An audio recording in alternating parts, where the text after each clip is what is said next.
only remember one thing from my childhood: fire. I couldn't remember how it happened or why, only the nagging sensation that I had something to do with it. I remember the heat and the horror, a yawning red mouth that swallowed everything in its path, the humanity, the fear, the sound of groaning metal crawling out of the flames while women screamed in a language I couldn't understand. Then nothing. The next thing I knew, I was surrounded by white walls and doctors. They told me it was a hospital, that I needed to be kept under observation. Apparently, I should have burned to death, but I didn't. In fact, there wasn't a scratch on me, apart from a lump on my head. Concussion.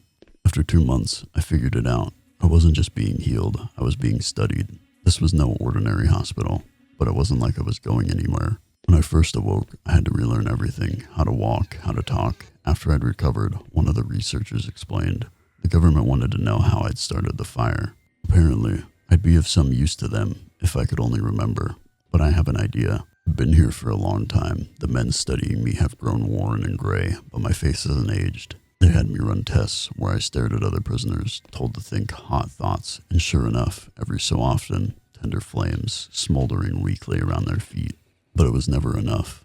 They wanted to know how I started the big one. To counteract the amnesia, they'd put me through hypnotherapy. Something about my subconscious. I'd get flashes. We were flying to America, an airship. It was a long time ago. I was mad at my sister. Something about father loving her more than me. How mother called me a freak.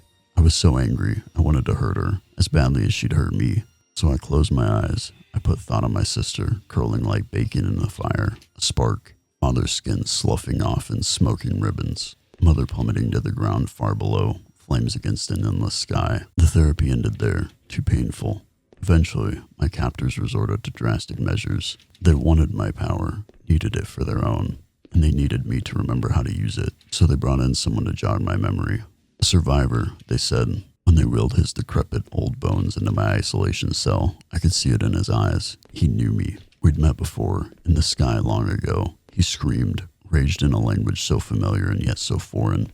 German, I think. I didn't understand, but I knew he hated me, would never forgive me. One name was clear, howled in my face again and again: the Hindenburg.